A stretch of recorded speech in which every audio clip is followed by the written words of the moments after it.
आज फ़ोन आया था, किस तरह से आपको फैसिलिटेट किया गया और कितना खुश बच्चे दिखाई दिए? अपना नाम बताइए। सर, मेरा नाम सुशीला भारती है। मैं डिस्ट्रिक्ट उधमपुर ब्लॉक मोंगरी और बलेजा बसनोत की रहने वाली हूँ। जो आज हमारे बीच इधर शिक्षा मंत्री जी आई थी, तो हमें उन्हें देखकर बहुत ही खुशी हुई। हमें उम्मीद थी कि हमें थोड़ी सपोर्ट करेंगे, कुछ ना कुछ सपोर्ट करेंगे, और हमें जो इंटरनेशनल के लिए आगे जाना है कि उसके लिए हमें सपोर्ट करें ताकि हम आगे कुछ और बढ़ सकें।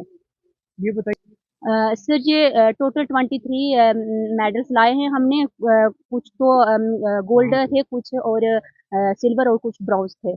हम गए थे उत्तराखंड ऋषिकेश में, तो उधर हमारा कंपटीशन हुआ था। कोई 10 स्टेट के स्टूडेंट्स थे वहाँ पे।